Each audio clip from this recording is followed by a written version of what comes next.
En el contexto de una realidad social enmarcada por la violencia y la falta de recursos económicos, en El Salvador cada día se conforman nuevas familias que van formando a nuevos ciudadanos, según los valores y creencias de sus padres para que este nuevo individuo sea alguien valioso para la sociedad.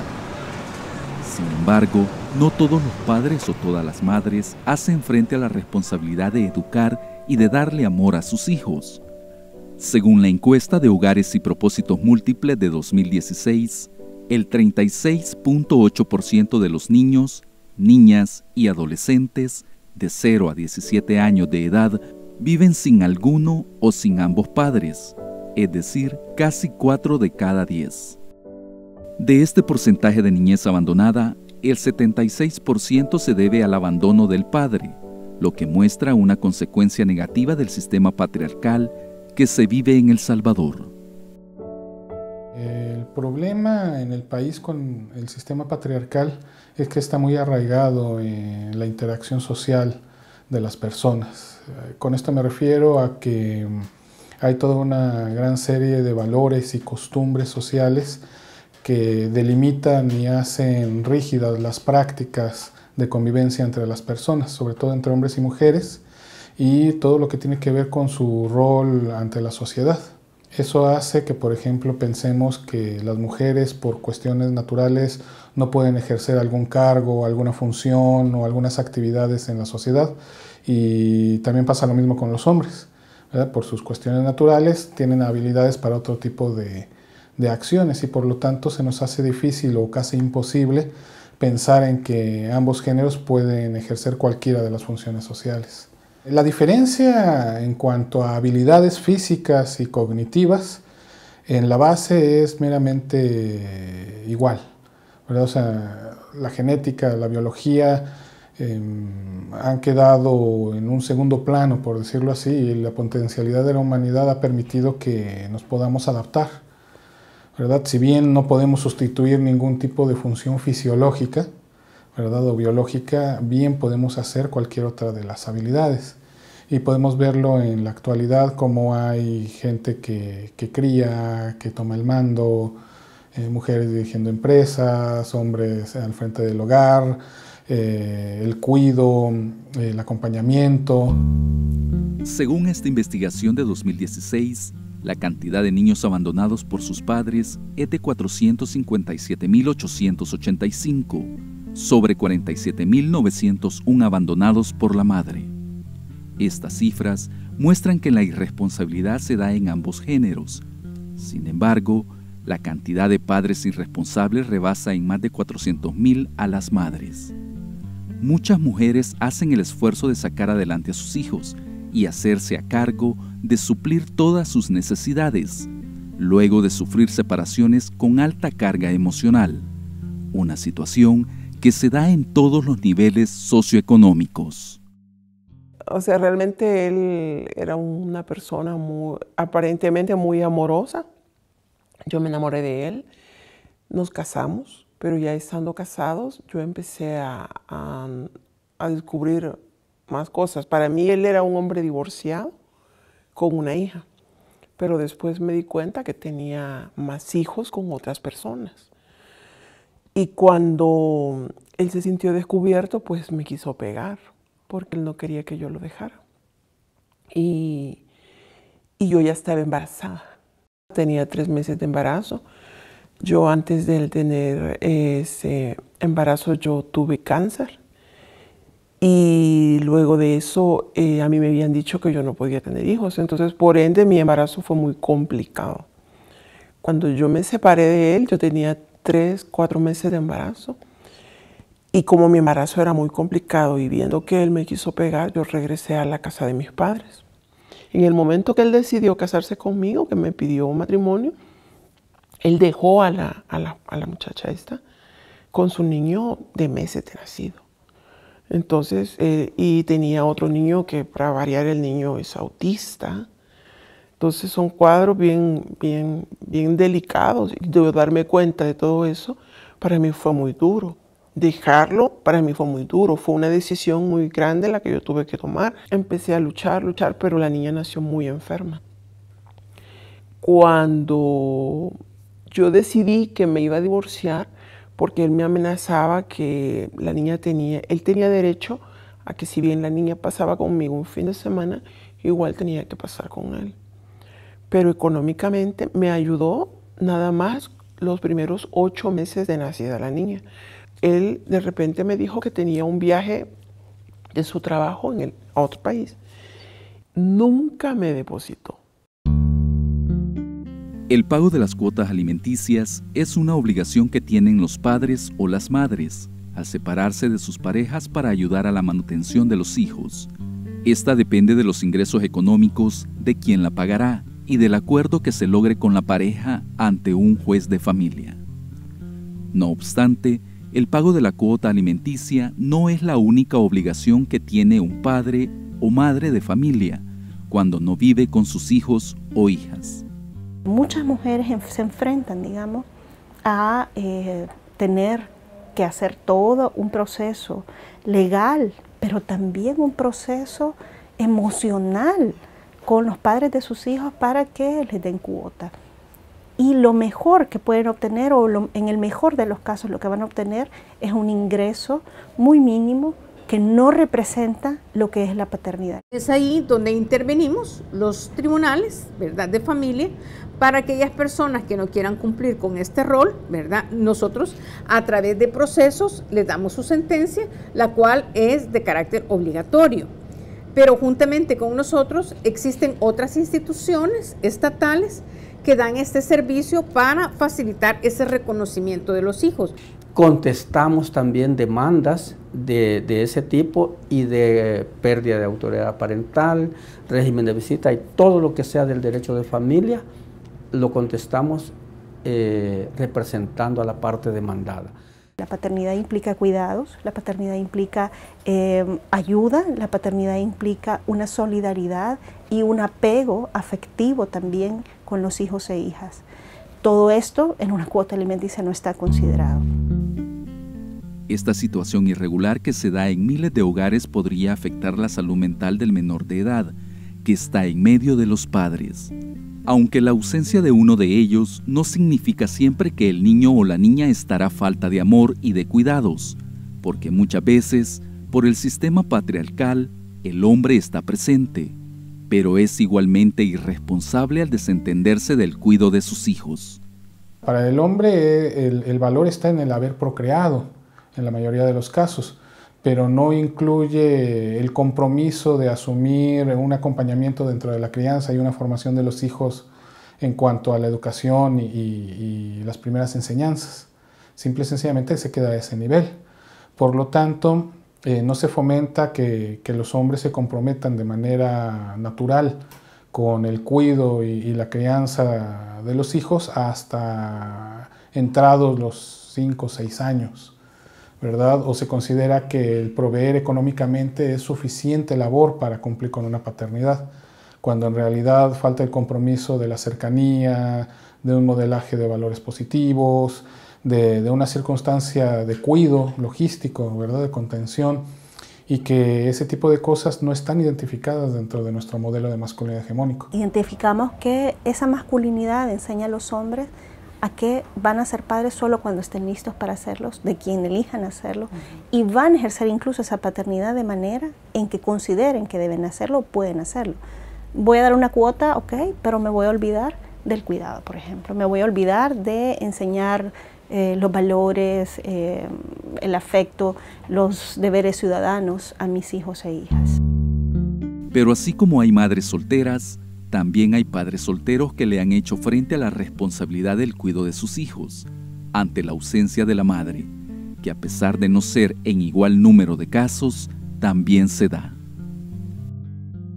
Pasaron 2 años después de casado, de repente tuvimos la buena noticia de que ya venía nuestro hijo, ¿verdad? El niño nació, ella comenzó a demandarme un poquito más de tiempo, realmente yo ya montado en el trabajo y montado en la maestría, era un tanto difícil, pues, ¿verdad?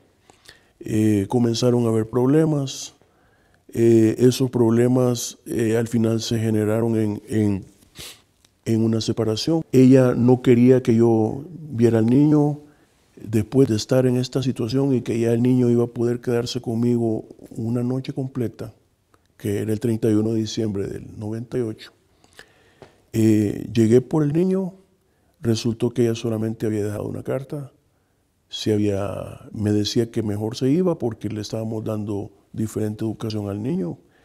Y bueno, desde entonces yo no sé de ellos. He buscado a mi hijo por todos lados. Ya para esta fecha ya tiene 23 años. Y él se fue cuando yo tenía 4. Bueno, de repente conocí a alguien, a una muchacha que yo la miraba muy correcta, muy sana. Y bueno, en mi soledad pues me fui a vivir con ella, ¿verdad? De esa relación vino una niña y obviamente a mi hija yo le he protegido muchísimo todo el tiempo. Lamentablemente la mamá de mi hija venía de un hogar bien disfuncional, ¿verdad?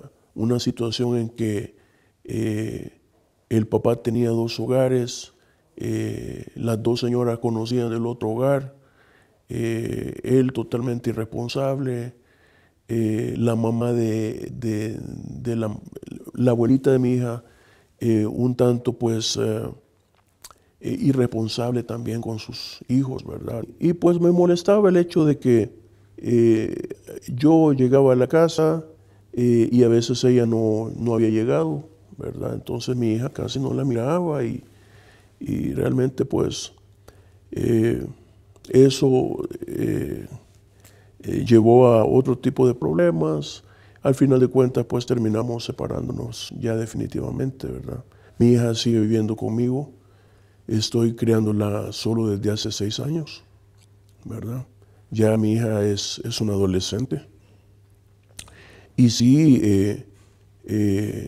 definitivamente a ella la separación le afectó. En 2017, 1.390 padres se acercaron voluntariamente a reconocer a su hija o hijo y 1.050 mujeres solicitaron reconocimiento de sus hijos o hijas por parte de los padres. Y yo creo que ahí hay que matizarlo bastante porque capacidad de amar tenemos todas y todos, ¿no? Entonces es una construcción histórica esta circunstancia del amor de madre, ¿verdad? Con eso no quiero desvalorar la maternidad de ninguna forma. Es un compromiso importante y subjetivamente las mujeres lo viven de una manera muy especial y profunda, ¿verdad? Por todo el periodo de gestación y otro tipo de cuestiones. Sin embargo, ya en la cotidianidad, ese tipo de lazos afectivos no son suficientes para crear un compromiso dentro de la mujer para hacerse cargo de la situación constitucionaria de cuidado. No confundir con la carga de las jornadas extras que pueden tener las mujeres, ¿verdad? Que ante la falta de apoyo o de la necesidad en casa también tienen que trabajar y tienen que ser auxiliadas en el cuidado de los hijos, ¿verdad? Porque hay muchas críticas de personas que trabajan, ¿verdad? Por diversas razones y como no se dedican al 100% a la crianza, se les califica de irresponsables. En realidad, en el caso de las mujeres, la irresponsabilidad tendría que ver con un desentendimiento total del cuidado. Igual que en el caso de los hombres, solo que como tradicionalmente a las mujeres las vemos de manera natural cuidando y criando hijos, nos impacta más y se hace más saliente el ver que una mujer se desentiende totalmente que un hombre. Está creciendo la maternidad irresponsable, quiero comentarle, ¿verdad? Porque en esa misma situación, ¿verdad?, de que si no hay valores morales, ¿verdad?, entonces hay una reproducción nada más genética, ¿verdad?, pero no está acompañado, entonces se delega en otras personas, se delegan en los abuelos, ¿verdad? Cuánto niño abandonado no hay, cuánto niño no es abandonado en las fosas, ¿verdad? Cuánto niño no es regalado, ¿verdad? Y entonces antes que era menos, ahora se está dando más ese fenómeno, ¿verdad? En 2017, los padres demandados por cuota alimenticia fueron 5.484, que representan el 93% de las demandas. El otro 7% es contra las madres, que fueron 412. Según representantes de la Procuraduría General de la República, el porcentaje de padres responsables es mínimo, pero ha ido en aumento en los últimos años. El tema de padres solteros nosotros lo podemos reflejar en aquellas pretensiones o peticiones que ellos han hecho acá en la unidad de familia. Algunas son por cuotas alimenticias y en otras también que ellos necesitan relacionarse con sus hijos cuando no están con ellos. El porcentaje es bastante bajo en comparación con lo que es de la irresponsabilidad, ¿verdad? Que cuando las madres son las que mayormente vienen acá en número. Pero sí lo podemos también enfocar en otro aspecto, como son que ha mejorado los reconocimientos de hijos no nacidos y de personas que por supuesto no están formando hogar, sino que es una relación extramatrimonial o informal. La situación que nos conlleva también hablar de esa educación sexual, de ese tabú, de esa tara, ¿verdad?, que hemos tenido, ¿verdad?, porque es necesario, pues, inculcarlos, ¿verdad?, para hacer menos esta situación. Porque si la persona no quiere tener hijos, perfectamente con su educación sexual, podría hablarse de una planificación familiar, hijos deseados, hijos que solo puedan mantener, ¿verdad? De ahí viene otro problema de las relaciones precoces que hay en las zonas rurales, ¿verdad? Esos acompañamientos, ¿verdad?, que hay, ¿verdad? Y entonces aquí tenemos hijos que se han quedado, ¿verdad?, de las personas que han emigrado. ¿Y quién les da esa orientación? Se quedan con el abuelo, con personas de, ¿verdad?, adultos mayores que tienen problemas de ceguera, que tienen problemas de amputación, si padecen de diabetes, gente que no tiene recursos, gente que a veces no ha dado esas orientaciones adecuadas, o gente que ni estudia porque dicen ya los van a mandar a traer, ¿verdad? Era la excusa de no estudiar. ¿Cómo podemos llevar esa educación si tenemos una deserción escolar que supera los 30,000, ¿verdad? Pero si a la familia no le estamos poniendo atención, ¿verdad?, estamos fallando como sociedad, estamos incumpliendo la Constitución reiteradamente por varias instituciones. La Procuraduría General de la República realiza actividades para informar sobre los procedimientos a seguir en caso de demandas de cuotas alimenticias y otros procesos relacionados con el tema de familia, así como la concientización de la responsabilidad de ser padre y madre. El llamado, pues, es que protejamos a las niñas, niños y adolescentes, que en ese sentido vamos a forjar ciudadanos mejores que van a dar buenos frutos para nuestra sociedad.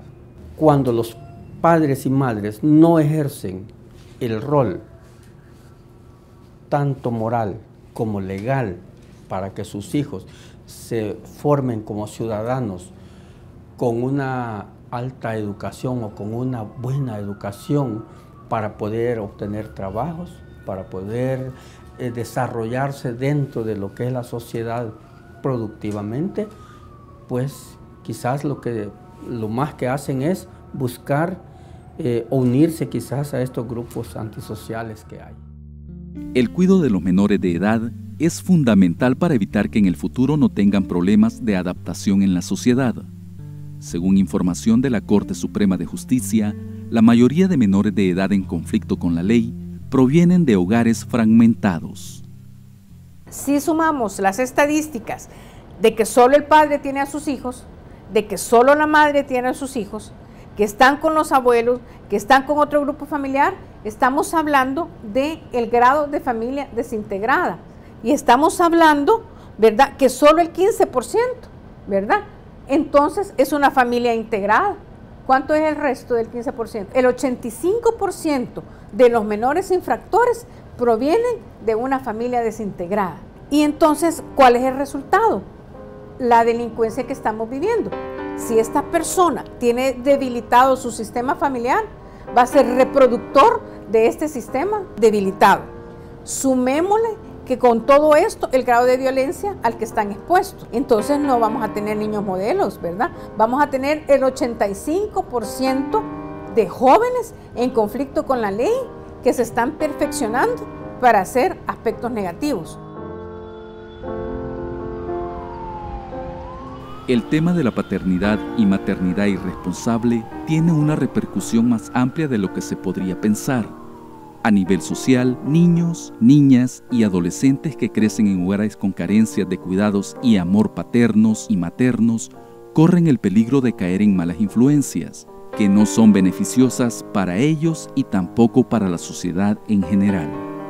El Estado tiene la obligación de crear y fortalecer programas que vayan dirigidos a la conciencia familiar y hacer énfasis en la importancia de planificar la familia y asumir la responsabilidad de los hijos como aspecto fundamental para tener mejores ciudadanos.